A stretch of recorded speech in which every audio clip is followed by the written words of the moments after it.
I'm pleased to be joined by Joel Anderson, who is the venerable host of my favorite slow burn podcast. This man walked up on Clarence Thomas's mama's door and knocked on it and got in. You know what I'm Yeah, saying? man. Joel, how you doing, man? It's nice to have you. Man, RJ, longtime fan. Appreciate you having me on, man. Yeah, man.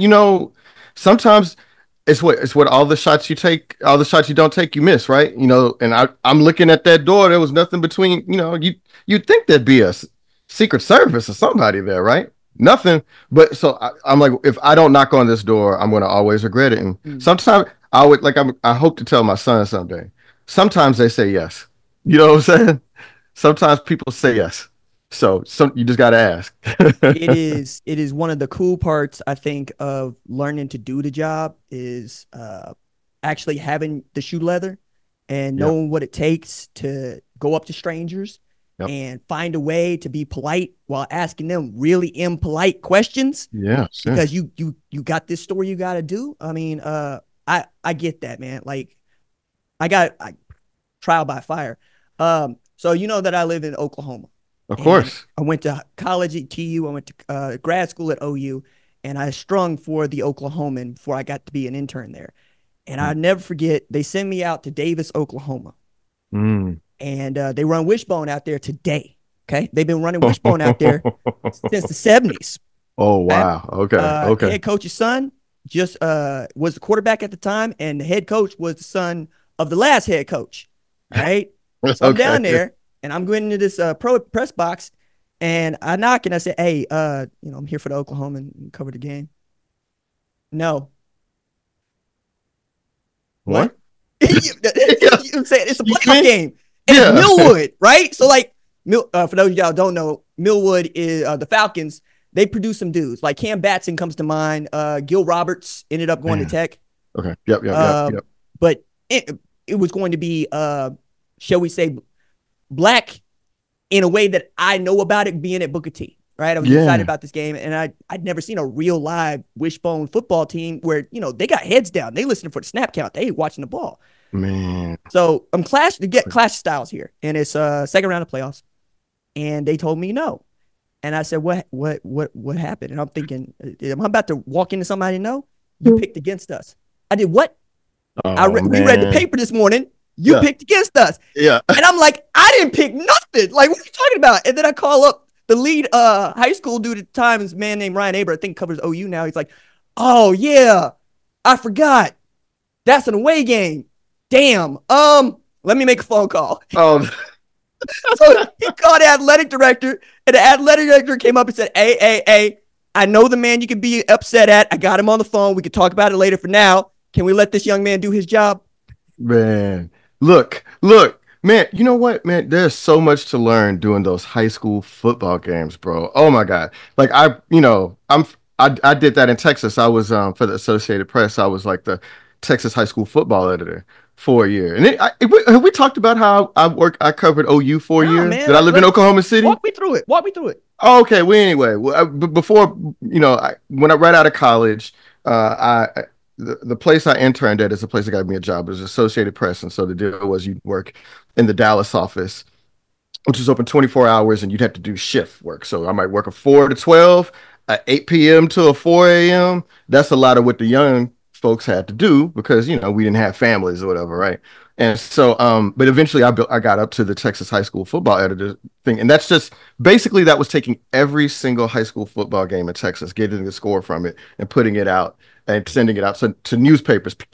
People used to read newspapers once upon a time, right? Do the agate? This was Agate. This was Agate. Oh Yeah. man, Yeah, dog. man. Yeah, Okay. man. Yeah, man. And so I would just get score after score after score. But then, eventually I got to a point where I could go to games, and I'll never forget, man. Cedric Benson, when he was a senior at Midland Lee High School. Shout out Cedric Benson. He was on the cover. At the time, he was the first high school football player to ever make the cover of Dave Campbell's Texas Football Magazine, which is the Bible of football in Texas.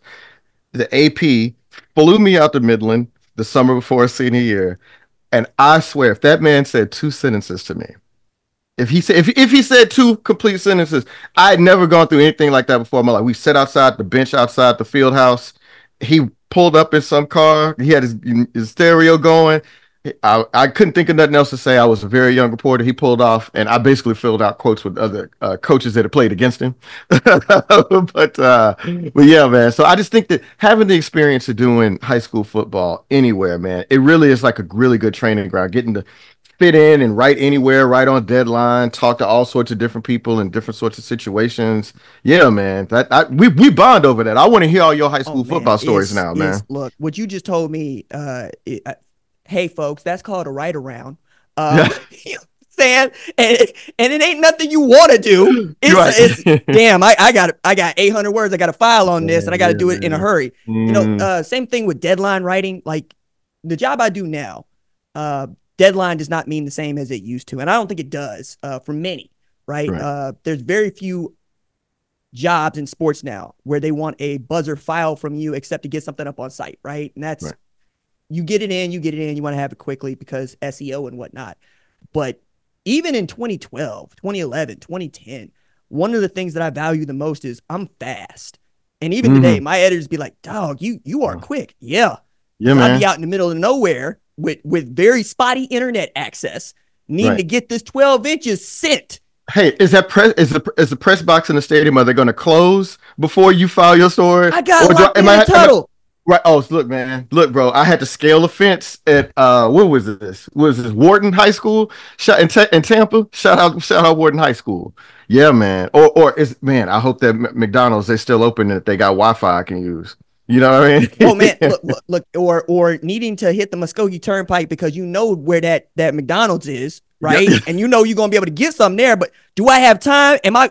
I can't be speeding, not at night. Nah. If Right. I get pulled over, man, there's nothing like cold, just night sweats, right? And at the end of the day, like I used to live in Norman, like that was the base because I'm going to grad school. I get Hmm. home, there was a Sonic because it was over there near, I guess if you've been to OU, I'm across the Hmm. street from the rugby field, and that's where the apartment complex was. Okay. Barry Okay. Switcher's house is like 2 blocks down. Oh man, Routinely watch Coach Switcher come in there with his little dog, throw a 20 on the table for a pint of Ben and Jerry's and just walk out I love because that, he man. a I G love it. like that. I love that. Coach Uh, Switzer, man. Shout out Also, Coach Coach Switzer. Switcher be walking sorority row twice. Okay. You know what I'm saying? Like Coach Yes, Switcher was man. getting after it. But he found me over there at the Sonic one day, late Friday night, because I got back at like midnight. I'm like, "What are you doing, Coach?" He's like, "You didn't see me," and keep walking. then turns around and goes, "What are you doing?" Like, I'm eating my ice cream. I just got done working. High school football. High school football. Lord's work. Walks off. Man, look, I got some of my Brother. most formative experiences happen around being a Cub at Yeah, the man. Oklahoma, right? Being a Gopher at the. Now I'm gonna make everybody feel real old or real young, depending on who you are. Being a Gopher at 2012 NBA Finals, right? Like I'm not supposed to Oh, be there. I got there, so I'm running stuff for Barry Trammell. I'm running stuff for Darnell Mayberry. I'm man. having a great time because I got a byline right Yeah. during Oh, the NBA Finals. I'm not did even you clip supposed it to be out? here. Did you clip it out and frame it? Man, look, no, the one that I clipped out frame, they sent me. Okay, so the Thunder was sorry in this series, and it was always going to be the Heat. But we were so proud as Oklahomans to have the Thunder in the Yeah. finals that they come back on the plane midday. It's 102 degrees outside. People are going to be at the airport waiting on them. Man. RJ, you got to go. All right. And I wore a tie to work back then. You know what I mean? No. Everywhere Yeah. I What? went. So Look. I'm pouring sweat, standing out here trying to get quotes from strangers about what they're Oh. doing out here. While I get a call from the Thunder going, "Hey, yeah, we're going to be there. Don't tell nobody. We got water coming. Don't tell nobody, but point them toward the water because we're not trying to have nobody pass out." And I came across a couple who was from um, Woodward. They came all the way out from Woodward, which Oh is like wow. 3 hours in one direction, right? And Man. said, "What are you doing here?" It's like, look, we love that team. Why? I'm asking some real leading questions, but mostly they don't look nothing like you, right? Yeah. Like that's Right. Yeah. not your These were. squad. Hey, it used to Yeah. be. What y'all know about Serge Ibaka? What you I'm feel like you saying got though, covered? Yeah. like Right. what you, Yeah. we got people, man. Little old lady used to call and get mad because something just inane was written about James Harden. Don't talk about our boys like that. And I'm like, our boys, I know. and you Right. feel all these sorts of calls. But these folks, they said, we're here because when you talk about Oklahoma, you talk about the Dust Bowl, you talk about tornadoes, you talk about the Murrah bombing. Now you talk about the Thunder. And Mhm. that hit, right? That hit for everybody. They ran that with my man Anthony Slater, who covers Golden State for the Athletic. We Oh man. co-bylined that on the front page of Oklahoman. Still one of my proudest moments. That's the one I cut out. Oh, That's the one I framed. that's so big. You That's know what I'm so saying? big. That's so big. I love that. I love that, man. I love. Now tell me real quick, not real quick. Take as long as you want. No. How the hell you end up covering OU football? Man, so after I had finished the high school football editor job in Dallas, the AP, they have a sports at the time they have one or two sports writers in every town. Mm-hmm. And so I wish I could remember the name. Big money. Yeah, yeah, man. So I wish I could remember the name of the guy in Oklahoma who was there before me, but he'd been there for many, many years. Mm. And so I was about the age, 24, 25. I'd worked in the AP for a few years, done all the jobs. Everybody knew I wanted to do sports. And so the way you get to be a sports writer is you kind of got to start wherever the sports writing jobs open up at. And I got to be honest, I'm not, I learned, but, coming from Texas, coming from Houston, and then living in the DFW for, 8 years, college and working there, man, going to Oklahoma, even though it was as soon as I was like, man, I don't want to move to Oklahoma, man.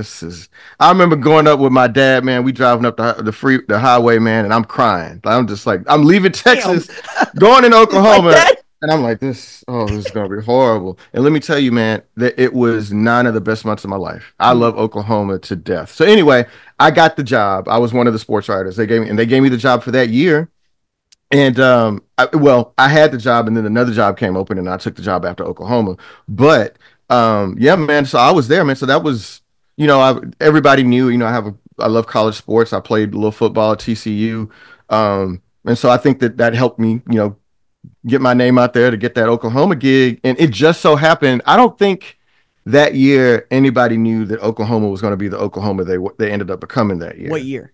This is 2003. Okay. Yeah. So I want to say they were preseason. Well, maybe they were preseason one. Maybe they still might have been preseason one, but I don't think like they were good. But I don't think anybody thought they were going to be as good as they were. Like nobody saw before that year Jason White as a Heisman Trophy candidate. Like everybody popped. Mark Clayton, Antonio Perkins, Derek Strait, Teddy Lehman, Tommy Harris. Like this was that team. You know what I'm saying? So it was like, and as they started playing early in that year and they started dominating people, it was like, whoa, this might be something totally different. So that job became prominent in a way that I didn't quite expect. Mm. But yeah, man. So I had that job, and so I also had to cover everybody in Oklahoma. So I had to cover a little TU. I mostly covered Oklahoma State. So I also that year, Oklahoma State went to the Final Four with That's John right. Lucas That's right. III and Ivan McFarland and man, it was Tony Allen and other guys, man. So I covered that team that year too, and then I took the job somewhere else. I got promoted out of there. But man, I love Oklahoma, man. Is Camps Deli still there? Is Camps I think. I still think. pushing? I think. I know that, man, look, so AP, for those of y'all that don't know, Joe based out of Oklahoma City, right? Mm-hmm. Okay. Oklahoma City. Mm-hmm. And if there's a home game at TU and there ain't one at Oklahoma State or OU, he's probably there. Yep. Vice versa, all the way around. So he gets to hit Stillwater, Tulsa, Oklahoma City pretty regularly. And then when there is need of his services in some other big event, he's gonna go cover that too. Now, not for nothing, man, but being an AP sports writer, I feel is a primo beat. It was, yeah. Okay, It all was right. it was a big deal, and not only that, because you would get the sports writer job, and Mm-hmm, your tagline would say Associated Press writer, and the mm-hmm. big deal is when they would say, okay, now your tagline can say AP sports writer, and like if you got that at a certain age, and I got mine, I guess at like 25 or 26. I mean, so yeah, it was a really really big deal. It was a tremendous amount of responsibility for somebody who is not as responsible as they should have been at that age. You know what I mean? I Like mean, I was probably over my skis a little bit, to be honest. but honestly, a couple of things that I mean, not for nothing, but so Joe, my fastest 10-year-old flex is I'm an Eagle Scout. Okay, hey man, Uh, look, so that ain't easy to do. well, look, I mean, I like a real high floor. You know what I'm saying? You put me, I like as little risk as possible. They told me, hey, you be an Eagle Scout, this is probably gonna happen for you in life. Bet I'll go get it. Look, But man. that is essentially what Joel is doing as an AP Mm-hmm. journalist, man. Like, there's so many things that you learn from reading AP copy when you do my job, right? You learn not just AP style, which is what we use when we are writing for newspapers or even writing at places like Fox or ESPN, but you also learn just how to write something that is down the middle because that's the Yep. job. Oh yeah. And Oh yeah. we don't do that anymore. And there's use for it, right? Like I seek out AP and Reuters all the time. Just go, all right, somebody give me what it is that I don't know before I go jumping into this opinion field. I'm curious though, as you're learning about this on the fly and learning to do that job, what are some of the things that you were like, oh damn, I'm supposed to know that, or I didn't know what I was supposed to be doing when I did this, and now I do.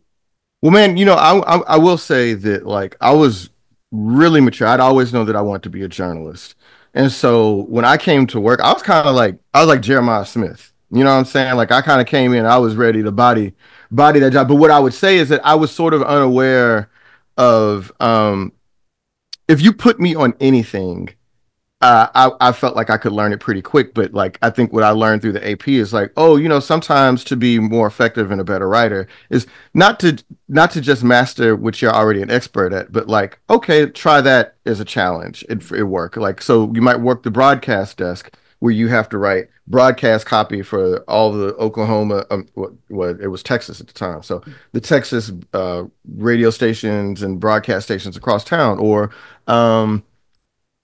getting on the political, I had to cover the Senate race between Ron Kirk and John Cornyn, 2002, just to pitch in, like just to do it. I had to cover a trial. Oh man, do you remember this trial? This woman, Andrea Yates, man, it's a Yeah. terrible case. Right. Yeah. I helped to pitch in on that. I'd never been in a courtroom or anything like that. But that was the thing about the AP is that like because it really didn't. You talk about the high floor because it didn't really ask that much of you Mm. as a writer, but you still had to have the basics down, and you were working in collaboration with a lot of other people and people on the desk.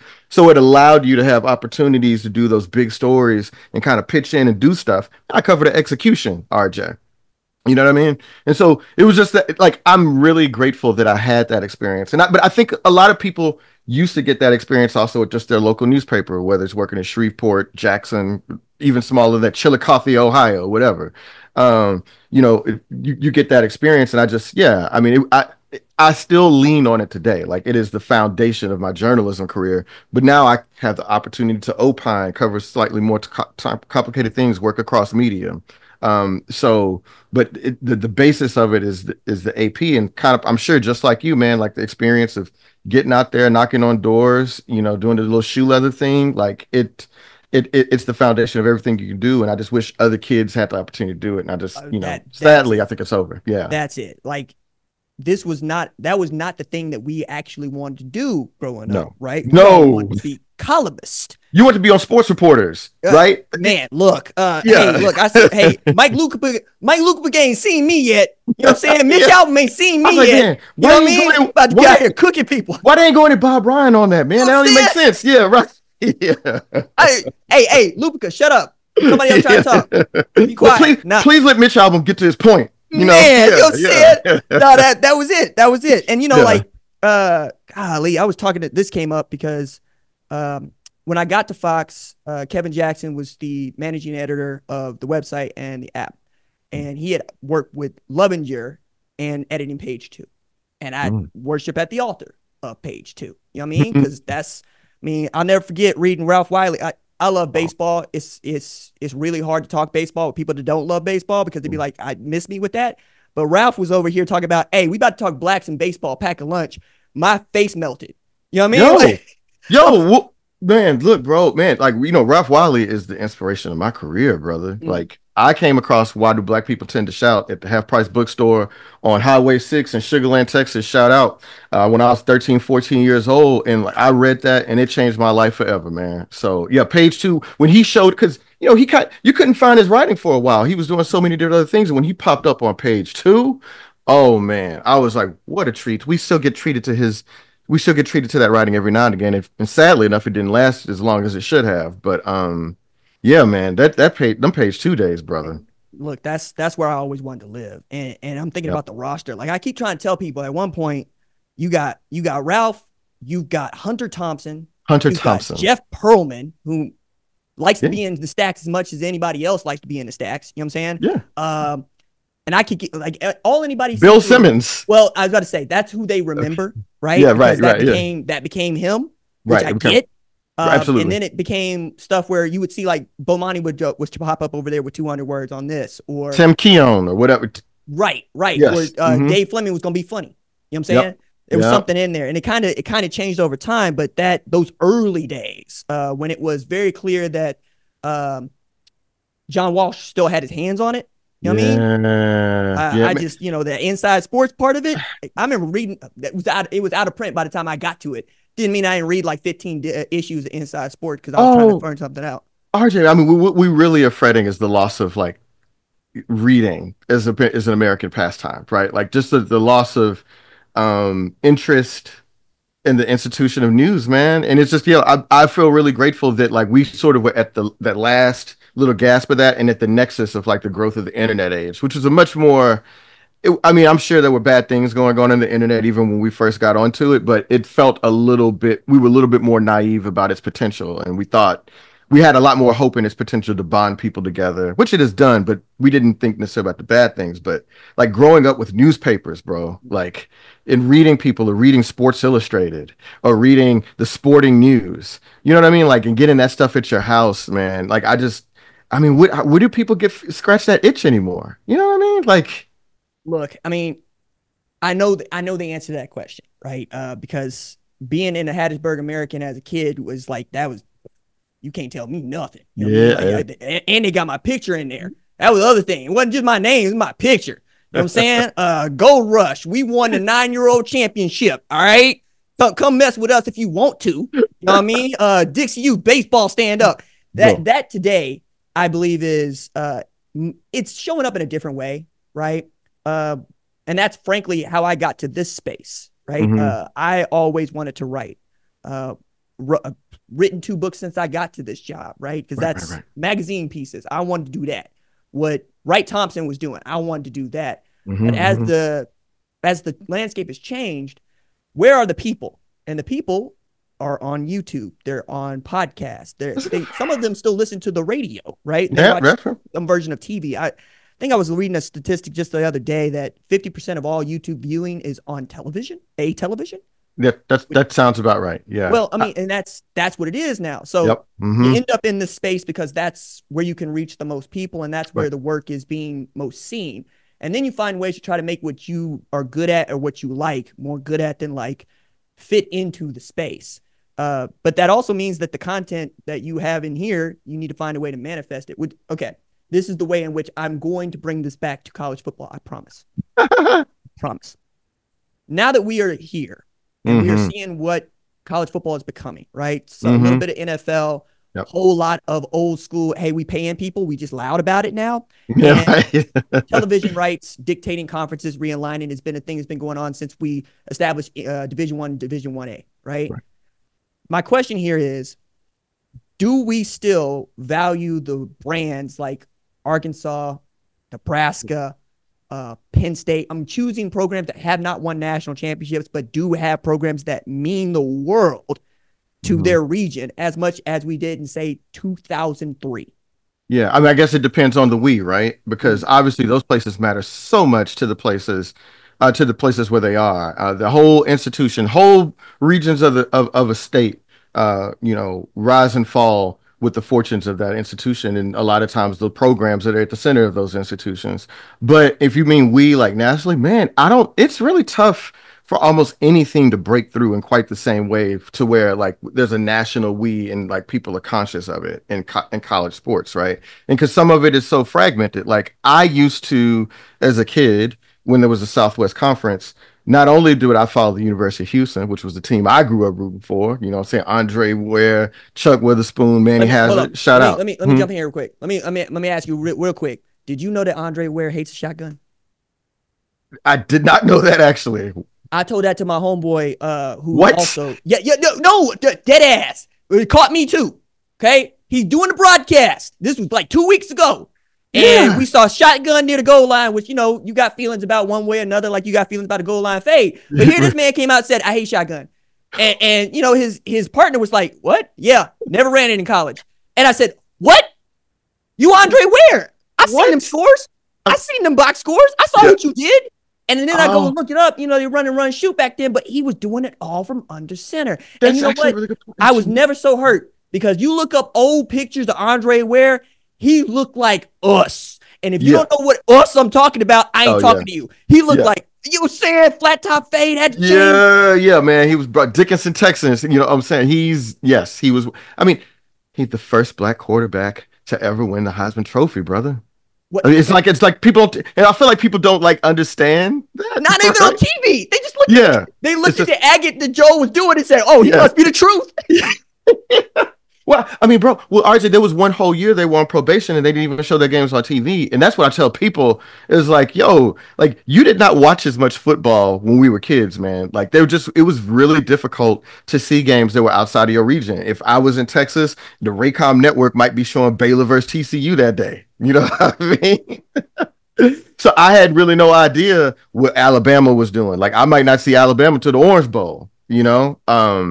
So that way, like, I guess maybe it's not that different from the past, RJ, like to circle it back, because like there was only so much we knew. We didn't know about who the big national brands were, who the good teams were until the end anyway.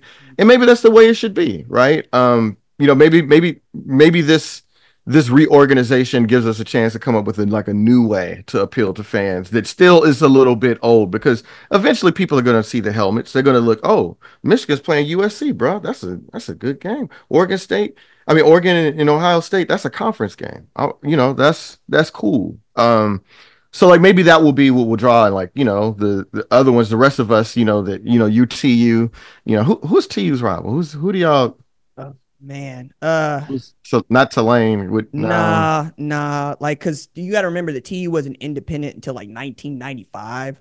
You know what I Oh, mean? Like, oh this is man. back when Rick Dixon, 1991, TU beat A&M in what was a I Magic Journey, remember this. I remember that. I remember that. Okay. and Yeah. he needed to jet set to get them into the Freedom Bowl because they were independent. But to have a natural rival, I don't think there is such a thing for TU because we don't play on the level of Oklahoma State or OU. Yeah. There was this home and home thing with Arkansas, but that went off the rails when AD at Arkansas, hot an attitude, said we're never traveling in Tulsa, and they didn't. They didn't. They kept Really? that. Yeah. What did Uh, y'all do? I What think it y'all- was Rick. I think so. I credit Rick Dixon for laying the groundwork for what TU has become basically since he got the job when he's like 32 Mhm. in the early 1980s, I want to say. Maybe a little bit. I might be making Rick older than he is. But he was the guy that looked around this and said, nah, I can do better. I tend to think of myself as being in the same lane of a TU, of a Texas Christian. By the way, I do say Texas Christian, everybody. Man, you insulting people back in Fort Worth, RJ. I'm saying that's your government name. But look, man, they said, I mean, the mama named Clay. I'm gonna call him Clay. They say they TCU. You got to call him TCU, man. I didn't change the name on the front of the building. Change legally change your name. Man, look, man. You know what I'm saying? He Look, legally changed his name. I mean, who are you being? Is it are you being Ernie Shavers right now? Who Hey is man, I is say like call Central his Florida name? too. I say Central Florida, they get mad at me. I say Southern Methodist, they get mad at me. Hey, look here. You ain't my I initials, mean, right? My name is my name. RJ, there are no periods. Y'all T period, C period, U period. I don't, so somebody out here going, hey, his name is Patrick, not Pat. respect. I mean, it's like you got. I feel you got to respect what people want to be called, man. That is the new updated 2024 mainframe. How we supposed to get along with people here, man? We got to respect. If TCU, if the former Texas Christian University wants to identify as TCU, I have no choice but to respect their wishes. You know what? You could have talked me into that in 2022. You can't do that. You can't do that now. You want to say OU, that's fine. I don't care. You drawing a hard I say line. Oklahoma. You know what I'm saying?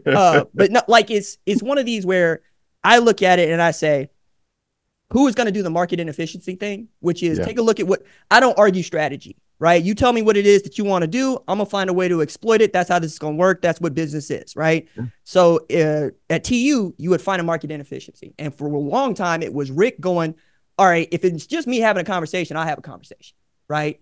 And that's what he would do. He'd get on a plane and go have a conversation. And then it became, all right, how do we get out of the doldrums, which basically in the 1990s after 1991? You go hire an up and coming coach, and so that's how you end up with Cragthorpe, and that's how I was you gonna end. say y'all had Crackthorpe. I feel like did y'all have Crackthorpe as a head coach like 3 times or something like No, that? no, I no, feel no. like okay. He just that that important. Like Yeah, yeah, yeah. he just went in the Hall of Fame. Yeah, man. Crackthorpe was a big deal, man, back in the day, man. Absolutely. Yeah. But we had him. I mean, you could say that we had Cragthorpe, which meant we had Todd Graham. Um, and then from Todd, you can make an argument that we get to Blankenship probably too late. But what Herb Hand ended up being able to provide, what Gus Malzahn ended up being able to provide, all that comes from Steve going, you know what? I think I can make this work. You want Yeah. me to try to make this work? I'll try to make this work. Right. Yeah. And then we got to be good. Like I always tell people, I don't know what it's like to be booty at TU. You know what I'm saying? Like that wasn't me. I had GJ Man. Kinney at quarterback. I had Brendan Marion at wide Oh receiver. yeah, that's a You big know, error. That's an I error. That's I'm an saying error. I had Mario Davis. You know what I'm saying? I had, oh my Man, gosh, we had dudes. I had Charles Clay. You know what I mean? man. I had guys. I had dudes. That said, no rivals. You know what I'm saying? We Right. like being good, but at one point, I don't know if you know this or not, they were talking about like completely shutting the football team, like What shuttering it. what years was this? What This year is was like that? 2016, 2017. Oh my God, So man. what had happened was TU gets into real financial problems, right? We lose our accreditation. For a place like TU, that's supposed to be impossible. I did not know that that was yeah. I mean that I'm jarred that I did not know that this was going on at TU like that, That's how man. we end up with Brad Carson as the president, Oh man. who shows up. Basically, he's running it like a business, right? He's going to balance books, and you're not going to overspend.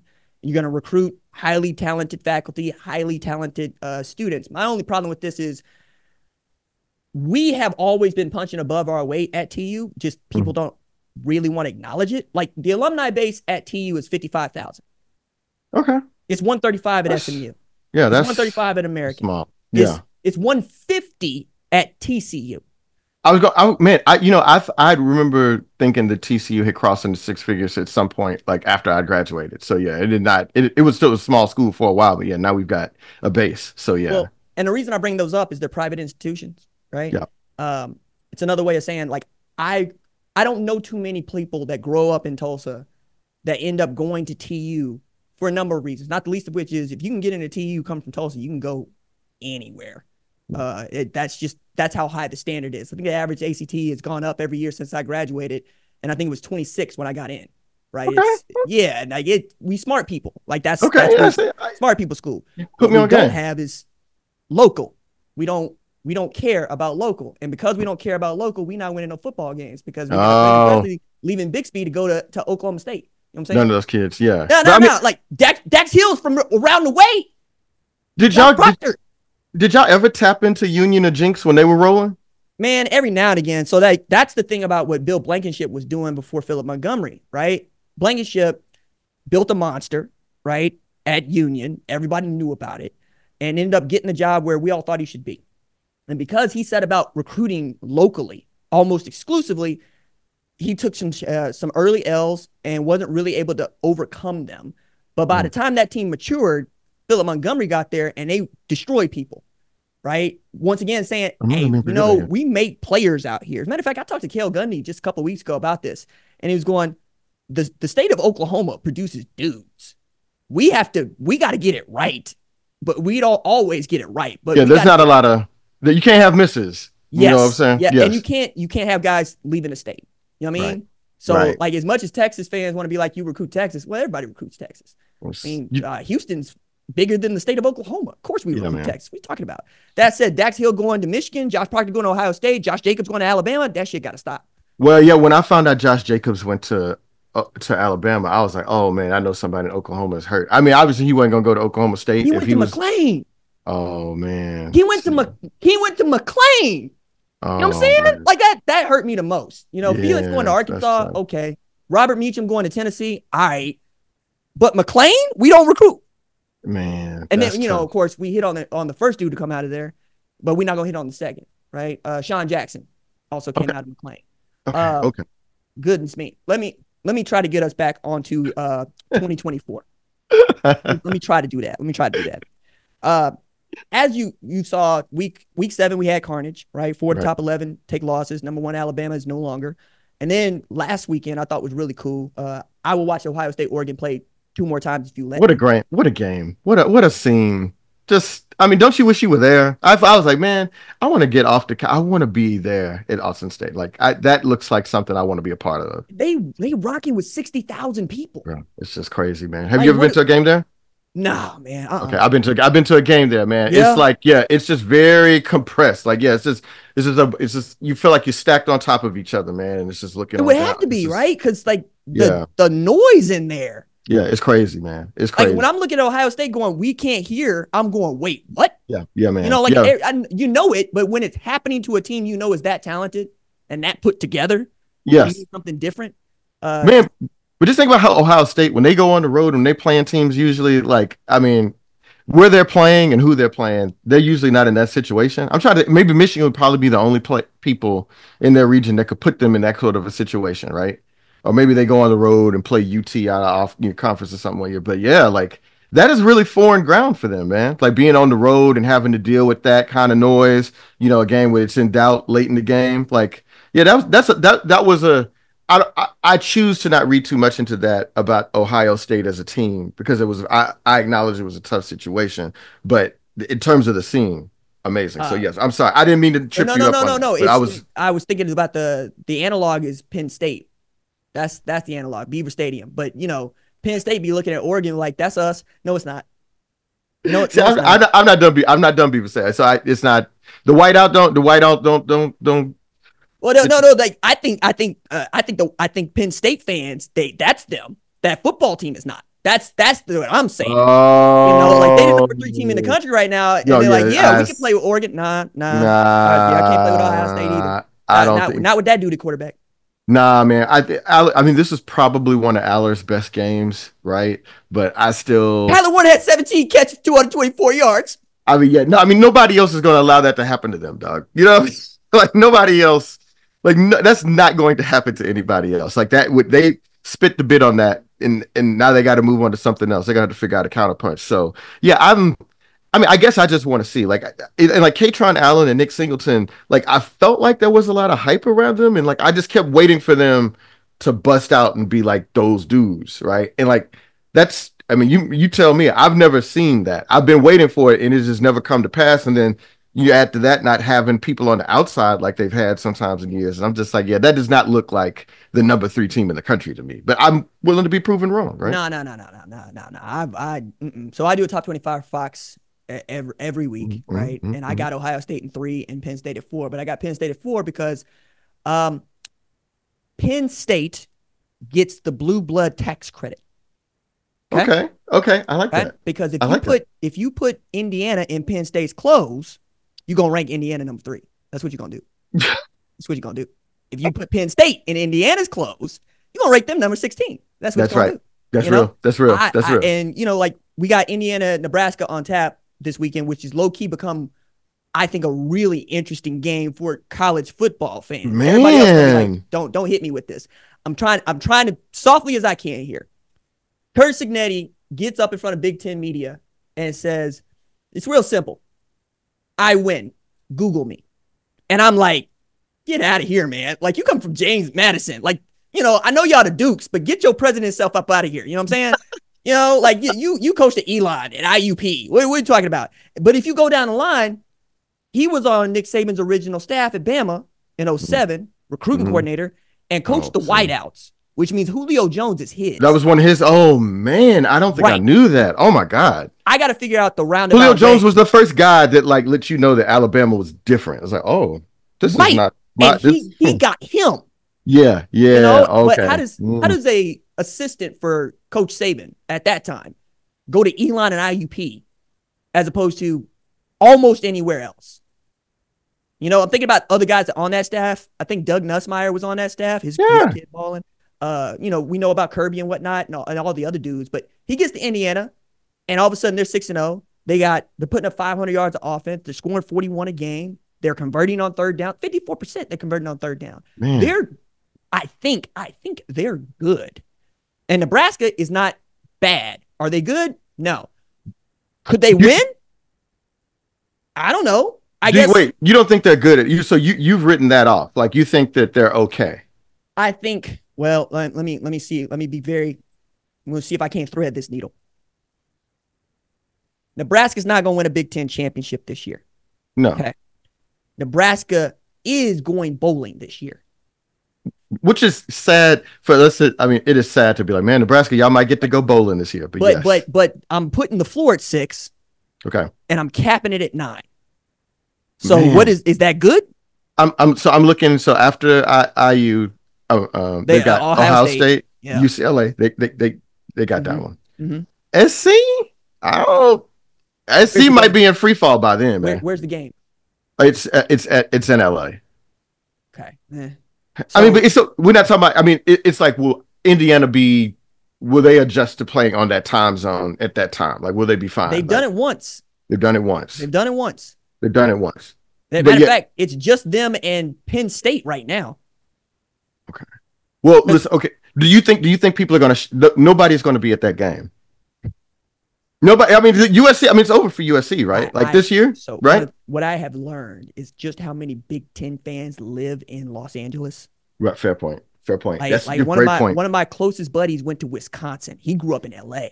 I mean, look, man. Iowa on the Pacific.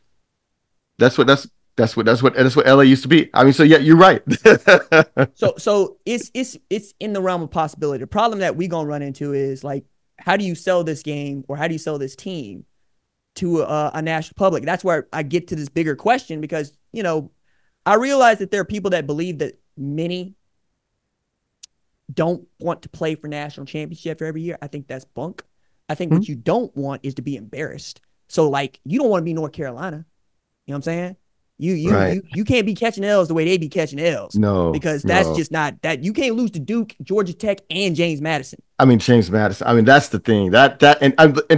How many did they give up to James Madison? Was 70. It 70? That's you can't. That's unacceptable. That's like, it doesn't matter how good if James Madison had Cam Newton, that's unacceptable. You know, I was getting, well, it was 70-50 too, and that was the thing. Yeah. It was okay. Yeah. And then, Georgia Tech is the same Georgia Tech we saw last year, which is probably what I would expect from, say, Nebraska, right? I think they won 7 games last year, and they're probably going to beat somebody that they shouldn't, maybe, right? They're 5-2 already, man. You know what I'm saying? So, I mean, 5-1. 5-1. 5-1. Is it 5-1? No, look, they lost to Syracuse and they lost at Louisville. Oh, I'm sorry. Right? I'm talking about Nebraska. That's my bad. Oh, Nebraska. No. You're right. No, Nebraska's 5-1. Yeah, I mean, yeah, I kind of thought, for some reason, I thought they had 2 losses already. I was like, oh, 5-1. Okay, that's Syracuse. You're right. Syracuse and you said it just a moment ago. Louisville. Thank you. Louisville. Another wild ACC team. I mean, man, long live the Big East. Like, I mean, bro, like this, they've got to stop all this. I mean, again, Pitt, SMU. I mean, it's just, we can't. I mean, it can't be like this anymore, dog. Like, I mean, this and it won't hold up. We know it won't hold up. Well, so. I think that as long as the money keeps ballooning, it'll hold up. Like, every time we think that there's going to be a cap for NFL rights, it goes up. When you got ESPN paying $8 billion for the rights to the playoff, not a conference, the playoff, right? And then you're looking at adding probably 4 more teams here, because I've always said 16. I just don't like the way they're going to get to 16, because I don't trust people in suits to pick teams, especially when we talk about scoreboards, But I think right now, for the foreseeable future, we're fine. When it is going to get nasty is when they start taking large portions of this private equity money. Then we got a problem. When the bills are due, right? And if it's right. And I think as long as they can keep that at bay, it's going to be okay. And one of the things that, I mean, better than most people, there's nothing like being able to throw money at your college football team. Man. Because you did that. Yep. You did that. You know what I'm saying? So it got my name right there too. So that I did that. Yeah. So if you a Dallas Cowboys fan, Lord help me, you ain't got to watch Jerry continue to be Jerry. You know what I'm saying? Right. You ain't got to just fantasize, well, I wish I could fire you if you are, hey, look, in college, I can do that. Does it make you all feel better to know that, like, Jerry wants it more than even y'all do too? You know what I'm saying? Does it? Because I mean, I know that you all want it really bad, but he's an octogenarian, man. You know how bad he wants this. I think you're gonna hear me when I say this. I think you're gonna hear me when I say this. There is not a white man in the world that wants it as bad as I do. Not a single One. Okay. Bless Oh, your heart, man. so, Bless your heart, man. not a one. All right. Oh, So no, no. it does nothing for me. I'm not even thinking about firing Mike McCarthy. Fool, why? Dog. I mean, I'm just kind of like, I just feel like also there's a point like you talk about it enough, like it's enough in the ether that it has to happen because then the players don't shut all that out. Like no matter what we think, they on Instagram just like everybody else, man. And like if people keep talking about you coaching this way, eventually people start showing up to work like, well, he ain't about to be bossing away anyway. You know what I mean? So Well, I mean, okay, so like, all right, we're also at a moment where it feels like again, when we can't afford to buy people out, then talk to me about where the sport is going to right, implode or it's unsustainable. But like nothing like knowing, hey, we got a check right over here right, if you do not beat Mississippi State, Billy Napier. And he right. said, bet, watch me go stop a mud hole in them and walk them dry. Right? Watch me take Tennessee into the deep water with a Yeah. true freshman quarterback. By the way, all of us that thought the DJ Lagway was going to be somewhere else, that ain't happening. No, he's there. Yeah, it's his now. It's It's his. his This now. is his team now. Yeah, yeah. So I'm looking around and I'm asking that question in earnest because, I mean, I love this sport. I really do. I also love the chaos of it and I love the Yeah. unpredictability of it because once again, we're in a space where, oh, cool, I can win. Like, that's the thing about college football I think gets lost when we talk about the blue bloods and we talk about elitism and what advantages you're going to get for being Ohio State, USC, Oklahoma, Georgia, whatever. It's, nah, man, all I'm looking for is you put me on the same starting line with somebody else, I'm going to cook them. That's what I'm going to do. And I feel like we're there now because I don't know if you remember this, but 2014, Ohio State winning that national championship basically sets them up for the next decade Right, because the playoff was such a new thing because it felt like Florida State was just going, it was just theirs until it wasn't. right, Clemson coming along, Clemson took advantage of that spot too. We're at a moment now where, wait, all you telling me right now is that if I give you enough money, we can be good? right, Yeah. right. I mean, I can't. Indiana's proof of that. Yeah, Missouri. Who, right. who the hell is Missouri to us? I mean, Nebraska, man. Nebraska is not. I mean, they're not playing games. They want it. Right. They want it Right. bad. At Yes. Memphis, Yeah. $25 million. Hey, just pay people. That Fred said pay people. So Yes. pay people. You know what I'm saying? Right. Cut checks. Cut checks. Yes. Yeah. And I'm thinking, every time we think about imploding the sport, I'm going, you have no idea how much it is worth for the same person that, and I think you hear me when I say this. The same person that's sending him a check to Oral Roberts after watching him on television, Bro. sending the money to the University of Oklahoma. Yep. That's real. And I think one thing is like we can sort of overestimate like what the noise is among media and on social media. College football fans have always been unhappy, right? Even That's time. like before we got to all this, like it was like, man, that ain't number one. How are they playing in the Orange Bowl? Who's picking these bowl games? Florida State, they don't need to join a league. It's just Penn State and the Big Ten. What? How could Arkansas lead the Southwest Conference? So it's like the whole time, my entire life, there's been this push and pull with college football fans. We've just like hated. We've been so mad, and we finally built toward what I thought most college fans wanted, like a little bit more of a professional experience, a little bit more like okay, with more games on TV, more Inventory. money, Yeah. more talent, more inventory, and people are just pissed, man. And people are still mad. So I just think, but like, I think it's like that perpetual nagging dissatisfaction is what actually keeps us invested in a way because we're always just kind of hoping it's going to be better. And then also, like you said, especially now, bro, you telling me if we give a little money, we might not be embarrassed. We might not be embarrassed anymore. Like I might not be tell people, man, I went to Rutgers, dog. My football team. Just now I might have something to talk about when I show up with my friends. Well, so that's the other part, right? Like I think this joke has been told, but if you have a certain age, it means nothing to you, just like videotapes and payphones. You know what I'm saying? But there used to be the dude that could slide through saying, I played at X. Yep. And nobody would he, Division I football player or whatever. You can't do that no more. Yeah. And we know everything about you for this. So you also, the receipts have never been more important than they are now. You know what I mean? You got to be able to show somebody some documentation somewhere. Like I was what was it? So this dating website, The League, right? Something like you could pay $100 a week for it or $500 a month to be on this dating site. And Wow. one of the reasons that they are able to do this is they check everything.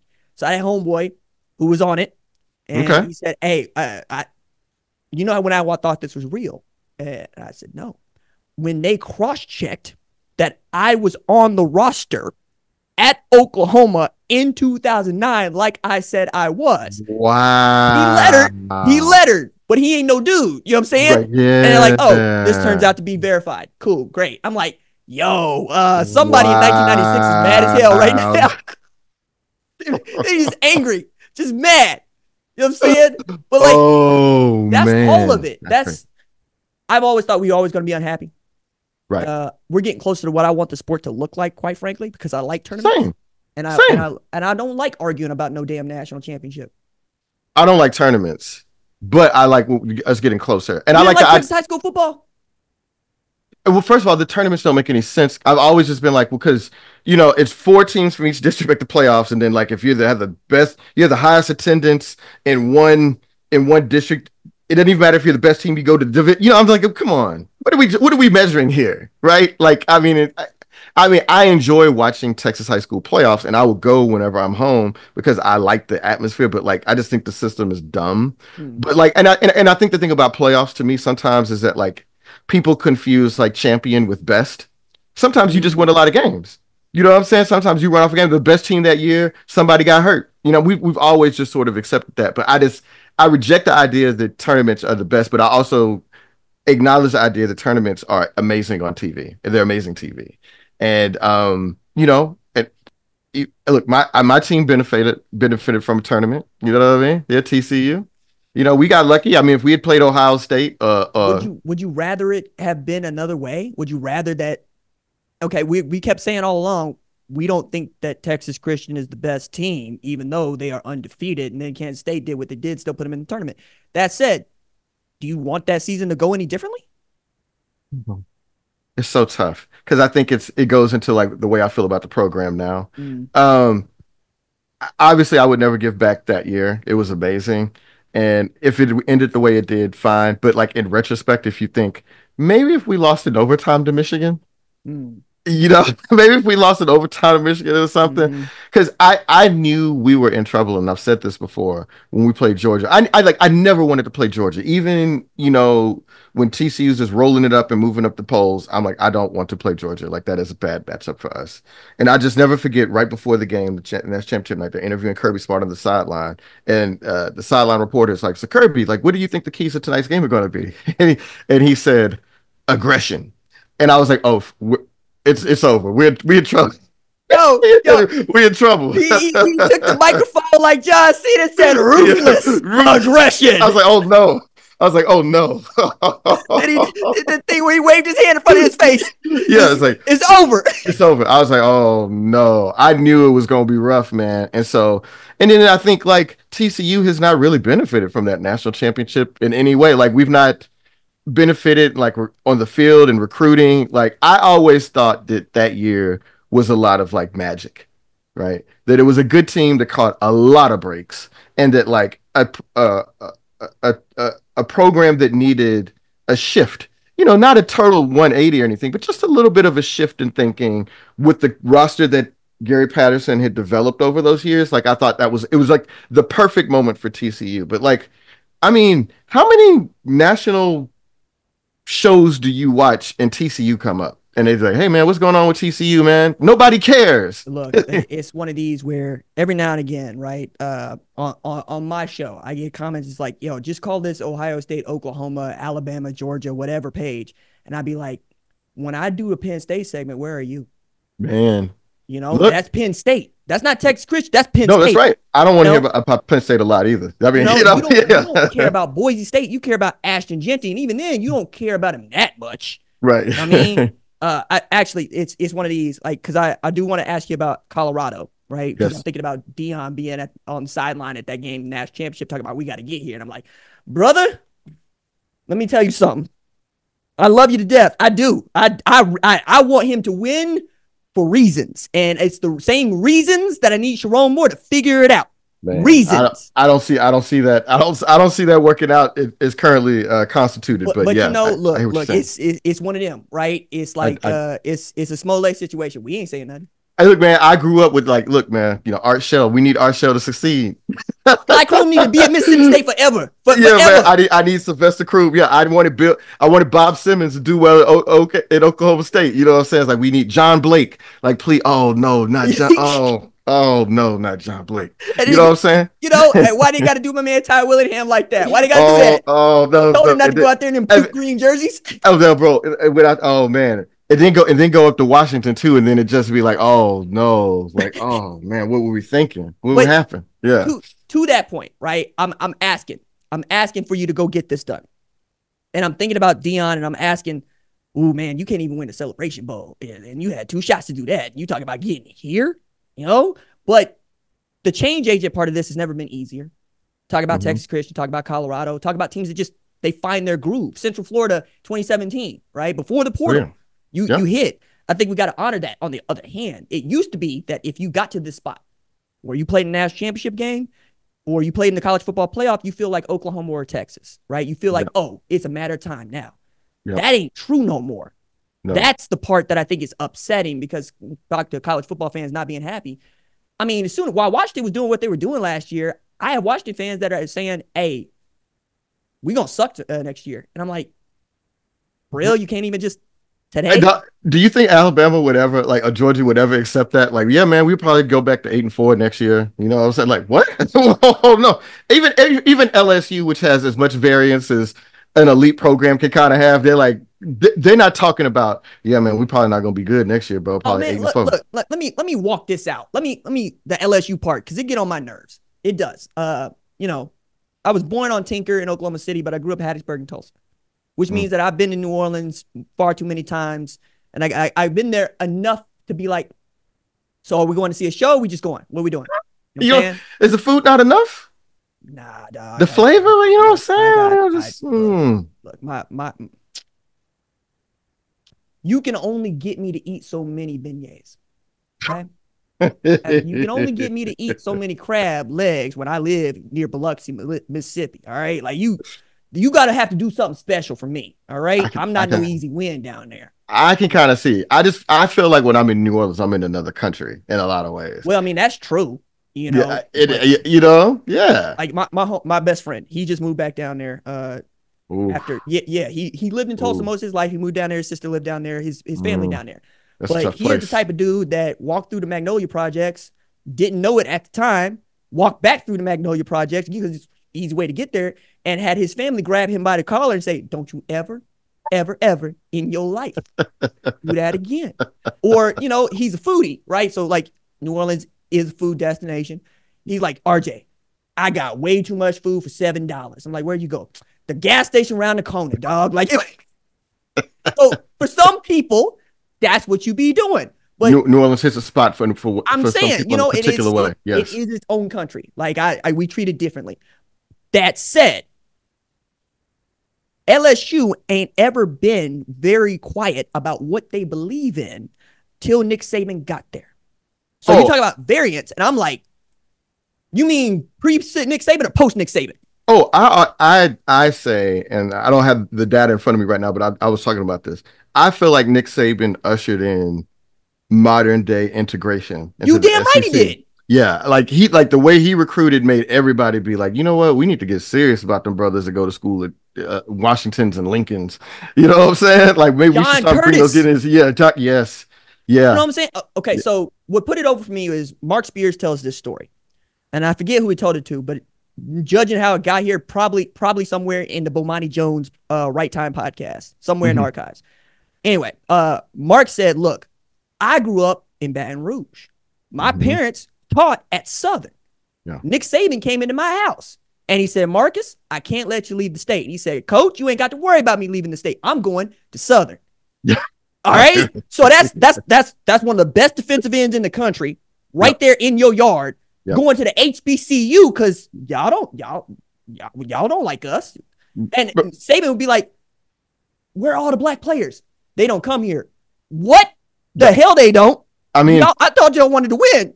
how do people think Miami and Florida State became what they were in the 80s and 90s, bro? You know what I'm saying? That generation of black. I mean, because you're talking about something that people don't understand. That like those big flagship schools, Georgia, uh, definitely Ole Miss. Yes. Yeah, definitely Ole Miss. I mean, Uh, Auburn. Like I keep. Auburn. Look, man, they did not want us there, and they were not very nice to us when we did show up. So there was many years that people would be like, "Man, you don't want to go down there, bro." Missouri A&M. went through the same thing. Oh, Like brother. so I had Jalen Milroe on the show years ago. He was down at Katie Tompkins, and he had been committed to Texas at the time. Uh And huh. I said, you really trying to go to Texas? And he's like, yeah, RJ, I really want to go to Texas. I'm like, damn, all right, cool. And then Mike Yurcich does the stupidest thing in the world. Yeah, I don't need you. You don't what? And What? here come Nick going, hey, what you I, I got a spot. you know what I'm saying? And I I'm got like, a spot. hey, all it takes is, and this might be the takeaway for some of y'all that be watching this and don't be listening to what I'm saying, but be a cool ass white dude. Yeah, man. You can get a lot done. Cool and being yourself. Like, because we can tell, like, just bro, like, I always say, my wife jokes about this. I say, I like a low key white guy, man. You know what I'm saying? You ain't got to quote no rap lyrics back to me. You ain't got to tell me what your favorite Wu-Tang album is. You don't have to, tell me about how you supported Obama or anything like that. Like, just be like, yo, I watch Seinfeld reruns, and me and my wife like to go get brunch on Sundays. And, sometimes I like to wear, slacks around my house.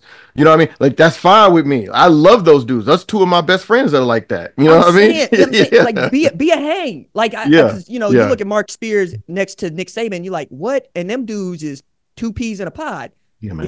Yeah, man. Even Nick Saban's sense of humor goes over on Mark's because Yo. he And understands, he gets it. Just be yourself.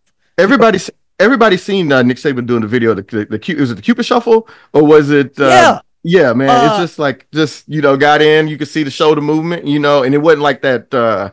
Who's oh man, how am I forgetting Dabo when Dabo did the thing Oh man, on the that TikTok, yeah, man. yeah, I was that just was like it was just like come on, man. I So nah. I yes, said Dabo, be the dude that's mad at Tyler from Spartanburg full time. That's all I want. That's all I want. I want little be old yourself. Clemson Dabo Sweeney. That's the one I want. Be yourself. I want the dude making cheesy jokes about, God's plan over here. I'm like, hey, look, or not for nothing. I really wish that he would get louder about who was Clemson before I got here. I mean, you know what? And that's why I'm saying, like, if he wants to stay there forever, and feels like they owe him that, I totally understand it because Clemson was like a joke. Like Clemsoning was, the lingua franca of college football writers and fans for years. Like, oh, they're Clemsoning, man. They're Clemsoning every year. And like now, like people are disappointed because they may go 9-3, you know? And that's like a generation ago, bro. Like that was a good year at Clemson. Hey, I was gonna say, like, it's what happened to Clemson. Also made it unsustainable for Georgia to keep being Georgia. Right. Because for Right. years we'd be like, I mean, it's Georgia. They're gonna find a way to mess this up, and they would a Uh, year after year after year. And then Kirby just did what Nick did. right. Hey, if anybody ever figures out that you are the University of Georgia and there ain't a door you can't walk through, Oh it's man. over. It's beautiful. I So mean, you go, can, you can, get whomever. can I give a mea culpa? Because I remember when they were fired Mark Richt, and I was like, who does Georgia think they are? I was like, boy, you are an out bowl ass program if I ever seen one. Who do you think you are? What right do you have to fire Mark Richt? And I was like, you know what? I got that wrong, fellas and ladies. I did not realize that I didn't use it was like Texas, kind of like you all are never really going to tap into the potential. It's not really ever going to happen. And if it happens for a year. I was wrong. I apologize. Hey, look, I say it as often as I can. Auburn won a national championship before y'all decided to get right with whomever it is you got to get right Yeah, with. man. Like, Yeah. I have this take that Cam Newton is the greatest college football player of all time, and people want to fight me about it. I won't disagree with it. I see it. Steve McNair. I say Steve McNair, but I can go with you on Well, that but one. hey, look, we can talk about what he did at Alcorn, right, Yeah, and how that's different. But the thing it's that I would different. tell people about Auburn is who else was on that damn team? Bro. Is him and Nick Fairley. Yeah, I was gonna say Nick Fairley. I was thinking about the D tackle. That was it, That's it. bro. He put the entire, like, Bo Jackson. Bo Jackson won a national championship at Auburn No. in the BCS era. They ain't supposed to be there. Nope. Like Nope. I continue, like, and you look at the stats. They went undefeated in 2003 or four, right? Four, Like four, four, four, four. four. I mean, like Auburn has been like Georgia has never been that, or Matter of had fact, not that been was the that. year that they tried to get Tommy Tuberville up out the paint so they could put Bobby Petrino in there. Yeah. And Tommy Mm-hmm. said, "Eat this." Tommy said, "Eat this." You know, The Bobby best year of his Petrino life. said, "All right, cool. I go to Arkansas. I'll make that happen then." Out of I here. mean, again, man, I'm as a native Texan, man. I was like, Arkansas. Are you happy? Are you happy where you are yet? Is you happy, Look, Arkansas? I thought that this was a great back and forth that was not really back and forth. So Steve Sarkisian, SEC Media Days, talking about playing Arkansas. He says Arkansas fans hate Texas more than they like themselves. And Sam Pittman was asked to respond to it, and he took a moment. He's probably right. And I was that so yeah, like to my heart with Arkansas. Like I really love Arkansas football fans. I really love Sam. Sam has been kind to me in a way that many coaches have not. And I think it's a Yeah, mutual thing. Like when he got that job, I was over the moon. Everybody else is like, I yeah, don't get it. I'm like, that man has been doing this for 40 years looking for this job. So yeah, much so that man, he told his agent, whatever they offer you, take it. man. I don't care. You're gonna get mad, but I don't care. We're You need doing this. you need somebody that's either like a mercenary or who loves it. Mm. You know what I mean? They can't be either way. You know what I mean? And yeah, Sam Pittman was totally that dude. I mean, look, man, and my family's from Arkansas, so shout out Hot Springs and Pine Bluff, bro. Like Hey, that's where my family is from, my man. and so they all support Arkansas, man. They're all Arkansas fans and hit me up with Arkansas, and it's just like, oh, so like they're reasonable. They're reasonable fans now. Like I think that they've been far enough removed from the glory days of the late '80s, early '90s, and they're just like, okay, like can we have once every 4 years, like a team that kind of scares everybody? And I think that's reasonable. And I think Sam Pittman could do that, right? But I just think if they keep rotating through coaches, I don't, there's only so many Bobby Petrinos to go around, I think. Well, but that's just it though. Like he had enough confidence to go hire that man. Yeah. I got it. That nobody wants that job more than Sam Pittman, who goes and hires that guy. Right. And then you get that win against Tennessee. I give them a shot against LSU if Taylor Green is okay. Like they're in a really good spot. So I think they are happy. I also think, all right, because I'm going to get you out of here, I promise, because you've given me way more time than I asked for. This has been fun. You know me, okay. bro. This is all fun. Right. All this right. is fun. Colorado. I don't have a good way of talking to Colorado fans for a number of reasons. The ones that were Colorado fans before Coach Prime got there, they remember Eric Bieniemy. They remember, oh, it's my man. Oh, man, I had his name. Darian Hagan? Is it Darian? Darian Hagan, Michael Westbrook. There you go. Finished like fourth in the Heisman vote in like 1989. Actually, same year that Andre Ware won the Heisman Trophy. Won that national championship, shared that national championship with Bieniemy at tailback. Don't remember Cordell Stewart as Slash and going. Yep. Don't remember Michael Westbrook over Ty Law's dead body. You know what I mean? Yes. And then Rashawn Salam. You know what I'm saying? Hudson. Chris Hudson, the Thorpe Award winner. You know what I'm saying? Alfred Williams. Oh, man. Canavis McGee, had dudes, right? They had dudes. They had dudes. Laviska Shenault popped up just Sunday. Yeah. Like, another dude they just had. Yeah. So I'm looking at Colorado, and I got a lot of new Colorado fans that I don't know how to talk to. Oh, Lord. So, Joe, what we got here is I got HBCU fans who adopted Colorado in addition to the squad they already support. So much so that when Central Florida played Colorado, let's say that there was quite a few Bethune-Cookman, quite a few FAMU, and I dare I say there were a few of my peoples that was absolutely down there from Morris Brown getting down. Okay? What? Really? It was a dog. We tried to turn that into a classic. I love that. We tried to turn that into a classic. I can see that happen. My big cousin, he lived in Orlando, and he went to Morris Brown, and his daughter goes to FAMU, and he was so mad that he could not get tickets to Central Florida, Colorado.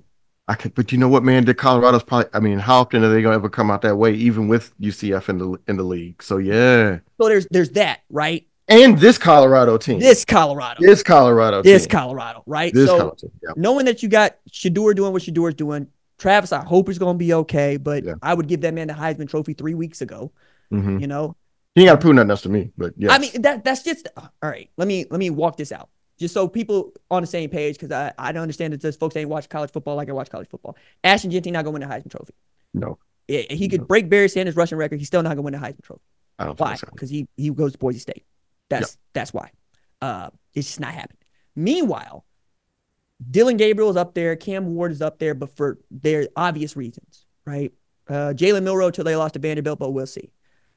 I look at what Travis is doing and what Prime is allowed, quite frankly, for him to do, because I don't know that there are a lot of this. Coaches are conservative by nature. Mm-hmm. Got a dude like him, you ask him to play one position, probably wide receiver, but one position. Man, we differ on that one, but yes, you're right. I would want him at DB, man. I want him at DB if I can We have him. we don't have a defense that Uh, he's just gonna be out there. You know what I'm saying? Like he's just gonna be I out mean, there. I just I'm not throwing at him. You know, okay, cool. We take away this side of the field. The middle, anything you want else. Anything else.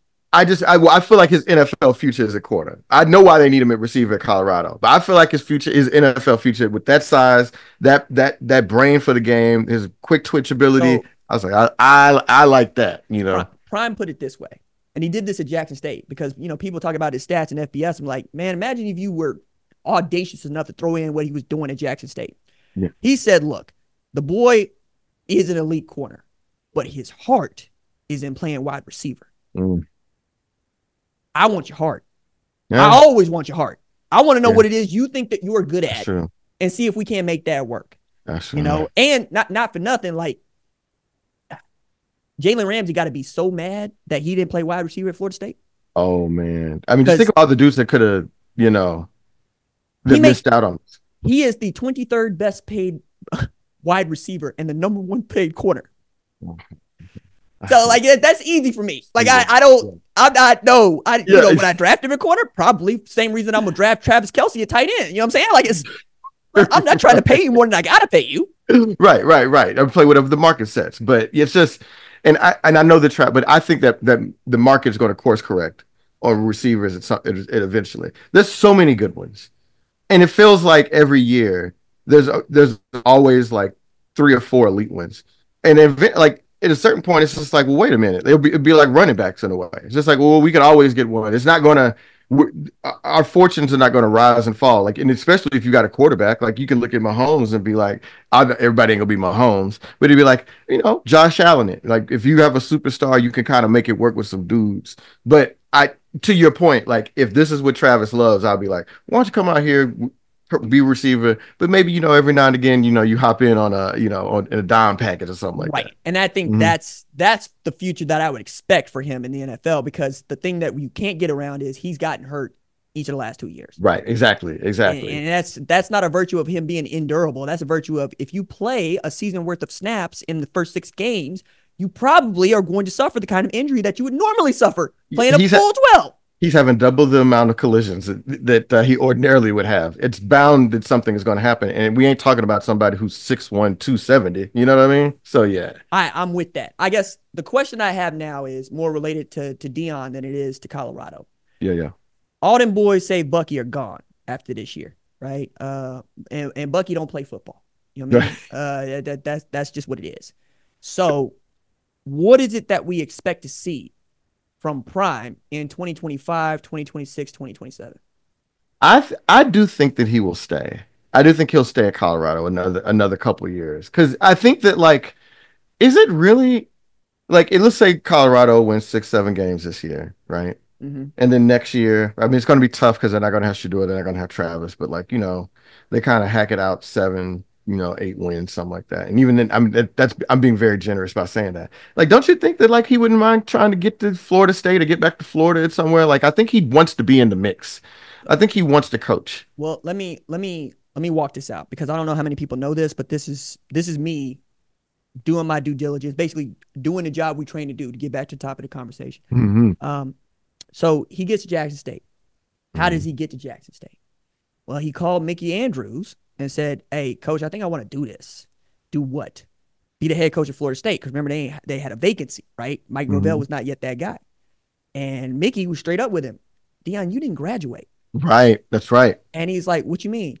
They're not going to hire a head coach with no experience and no diploma. And in fact, I think we got laws against that. So he said, all right. But he's prime. So word gets back to Jackson State that he wants to be a head coach. And they Mm. said, look, we can't give you no diploma, but we know where you can get one. So that man go to Talladega, Talladega. graduates August 2020, and is named the head coach of Jackson State in September 2020. Man. Right there. Huh. That's Right right. there. And then Connecting dots. almost immediately, right? You're prime and you are one of the best marketers in the world. It's like you, Taylor Swift, and Ryan Reynolds. Like y'all, if y'all want to get something done, you're gonna get something done. You know, and you turn Jalen Daniels with OL and not Jalen Daniels. What was Jalen's last? Jalen Jackson. Because he was at Florida. And then he transferred over to Oh Jackson yeah. State. That's right. That's right. Yeah, that was one of the first ones. It was like, ooh. Right. And you turn that dude into a dude that can win while you waiting on your kid to basically just get one more year, and then you hand it to him. And oh yeah, let me go flip the number one player in the class of That was 2022 just from Florida State, right. by the way, Right. to Jackson State. Right. And okay, now we got something. Now, short of losing Celebration Bowl twice, which I the first time I was I was like, what? And the second time I'm like, damn, y'all gonna go out like that? I That mean, sucks. because that team was like a 5-loss team too, wasn't it? Like South Carolina State, was Yes, that that the was a one they lost to? bad South Yeah, Carolina that State wasn't a team. good team. They didn't have. I Yes. was like, I'm weird. They How's just this kind of happening? happened to be there. Right. Right. Yep. And then you take this trip to Colorado. And I often go, what a wild sequence of events, because Colorado had kind of slowly put themselves in a position to be able to take advantage of this because you had Carl Durrell and Mel Tucker before. Right. So there's nothing you don't really have to do the kind of massaging that you once did. And Rick George just on the spot going, ooh, I know how to save Colorado football all at once and get Right. us the hell up out of this Pac-12 that's imploding. Let me go tell this man I will let him do what he needs to do and then get out of his way. And it's working because everywhere but on a football field, all the check marks are going up. It's green everywhere you look. It is working. I with you though. I think the man wants to at some point be a head coach at Florida State. Yeah. After that, couldn't tell you. Yeah. I But mean, but yes, he wants to. I mean, he told you he wants to play in a national championship, and I think he's done a pretty good job. I mean, like I was against Kansas State. One of the things that kind of hit me all of a sudden in the third, fourth quarter, I was like, they're stopping Kansas State. Like the defense is better. I was like, this is a better team, a you're talking tougher to Avery team. Johnson. DJ Gidden was just getting on that behind. Yeah, I mean, he did. You know, DJ Giddens got a little loose. He got a little loose, but I mean, this is. I was like, this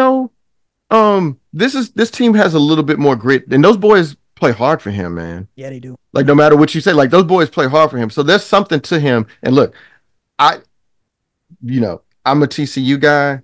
I never wanted Sonny Dykes. I'm not trying to be mean. I don't want to say it like that because he seems like a lovely guy. But I always was just like, that's not who I want. And the dude that I've always wanted. And I felt like if TCU had done it, it moved in the right way, maybe we could have been in the mix. But maybe we still can be. If I was like, Dion has spent much of his adult life in DFW. He knows those kids there. You know what I'm saying? Like, there's, I, That's you know, still home for him. that's still home for him. When I was at TCU, Dion filmed one of his Nike commercials at our home stadium. I remember I was there and he had like, the Nike check in the stands or whatever. And I was just like, yo, he knows that area. Now I'm like, maybe, I'm sure Florida State would probably be a little bit, be more preferable, but I'm just like TCU, man, like, maybe you should run it back again, man. Give him a call, see how he feels. What do you got? What are your plans next year, bro? Let's just talk. Joel, I don't know that you have to get out of his way. And that means that you got to change the way that you do business. Well, that's why we start calling ourselves Texas Christian University, and some people won't respect that. But yes, hey, look, that's one. That's one. But the man that can get me to call him Coach Prime instead of Deion Sanders might get me to call them TCU. That said, one of the things that I've always kind of, I think actually Bomani's been very loud about this point. Texas decided here recently that they want to win more right, than they want to be Texas. right. I don't look at Texas Christian as wanting to be a winner more than they want to be TCU. Because the thing about, like, when you're the champ, people want to call you by champ. Right. It's like being coach. People who doesn't want to be called coach or Right. doctor. If you're had a PhD or an MD, you want to be called doctor. I think if y'all are willing to get out of his way, it'll work. But y'all be real, but like y'all got a Greek village that ain't even a Greek village. You know what I I mean? don't talk. Don't even talk. Okay. That area, I just like I don't even. I spend no time over there. You know what I'm saying? No offense to those people, but that was not my part of campus.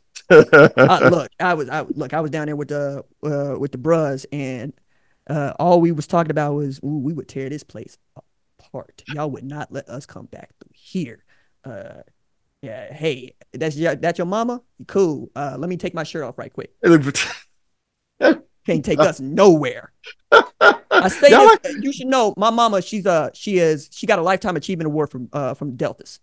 She oh, throw up okay. that dynasty sign, and my cousin, he he's an alpha, but I can't help nobody that went 1906. You did what you did. I can't help you.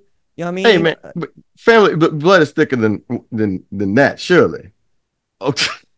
Y'all crazy, dog. Hey, look, my mama said, look, you made it through school, you made it through college, you ain't never been arrested, you got all these other things going on for you. Why you gonna go wreck it with this? Mama, them your brothers. I know. I mean, man, I don't understand, man. It's just like, look, I never understood like why the cross sorority hate for it too. It's just like, man, I thought that, I just assumed it was like, oh, we all kind of in this together. Like, I can understand like to be between the fraternities and sororities, but I'm kind of like, I mean, we kind of all up for grabs now, nah, right? like, nah. Hey, look, Joel, how tall are you? How tall are you? I'm 5'11". Okay, all right. So I'm 5'5". Okay, okay, okay. But what the bros would tell, what my brothers would tell you is, you welcome to try him. Look, You are welcome to try him. I'm the son of a 5'6" man. There's something to that man is always down to fight, whether or not he's right. Look, man, Whether or not he's right, because you got to. you've already given something to fight about. Somebody on here said, I don't date nobody under 6 feet. So now everybody over 6 feet got to die. You know what I mean? Like, got to bring that standard down. Look, man, look, bro, look, man. I was just like, look, man, because I thought I was also going to be that hyped growing Mm, up. I didn't really hit my growth spurt till like late in high school. It was just kind of like, I gotta prove, like, I can't let people think, what I'm saying, that this is one win. You know what I mean? And it's like my dad, he fought in Vietnam. You know what I'm saying? Like oh, he was an all-state running back in Arkansas at 5'6". You know what I'm saying? So it was just like I never had that. I always knew because I looked at my father. I was like, my father looked like the toughest person in the world, and you ain't telling me 5'6" got something to do with it. You know what I'm saying? look. But my parents are both 5'7". My mother is a retired officer, captain. My father is a retired buck sergeant. But I'll never forget. I told him, high school, hey, yeah, I'm gonna play quarterback this year. Really? He was deflated. He was deflated. And Really? yeah, I said, what happened? Man, Negro, I thought you was gonna be a fullback. And you know what I'm saying? That's those are my people. You know what I'm saying? Those are my I people. I can see how they instilled within you, bro. Like, what I'm saying, this is why you where you at right now. You know what I'm saying? That is a faith. That is a faith that if everybody had somebody that loved them and had faith in them like Hey, that, you know what I'm fullback. saying? Yeah. That's my dad. Uh, man, Joel, I can we do this again? Because I'm having a good time. Oh, I talked Please, too long. no, look, bro, anytime, man. I told you, like, I don't get to do this, often, and I'm a big fan of yours, bro. So, like, please, anytime, man. We can talk more Oklahoma, whatever, so anything, you know what I'm saying? I'm down to do. Might get me to actually call them TCU. That is the influence that you are If having I on can, me. if I can move you to at least considering it, I feel like the job has been worth it. So yeah. That is Joel Anderson. If you have not heard Slow Burn podcast, he won a Peabody for, by the way. One of my favorite acceptance speeches because he wasn't actually thinking they were going to win. You should go watch it. It's crazy. It Yeah, was a no, little weird. It was a weird. Yeah, it was podcast of the year 2024. That was earlier this year. And so yeah, man, that felt nice. It felt nice. I could tell my family could understand. Like it's like when I left ESPN, it was just like, oh, nobody cared about my job anymore. But now it's like, oh, okay, you still baby doing okay. So yeah, it was nice. thank you so much for joining me, dude. My pleasure, bro. Anytime, anytime. I can't wait to come back.